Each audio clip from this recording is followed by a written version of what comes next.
જોઈ લો ભાઈ, અમે સ્ટેટસમાં મૂક્યો વિડીયો. આજના જનરેશન શૈક્ષણિક બહુ ભણાયેલા ગણાયેલા દીકરા દીકરીઓ જે મા બાપને વૃદ્ધાશ્રમમાં છેલ્લા શ્વાસે અંતિમ ક્રિયા કરવા નથી જતા, તો આવી ઓલાદ શું કરવાની?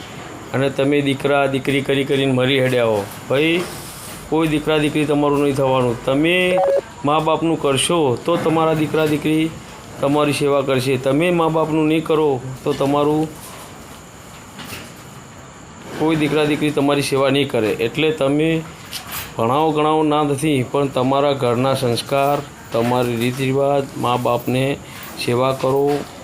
પછી મા બાપને કહો તમને ખબર નહીં પડતી, પણ એમને ખબર પડતી હશે તો તમને મોટા કર્યા ને.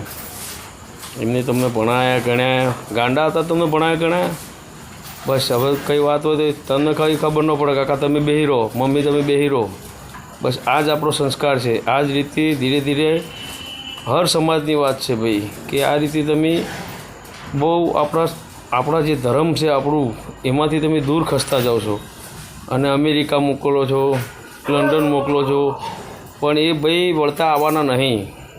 અને આ અહીંયા ગુજરાતમાં છે, આપણા ભારતમાં છે, તો અંતિમ સંસ્કાર કરવા નહીં આવતા, તો વિદેશવાળા તો ક્યાંથી આવવાના સેવા કરવા?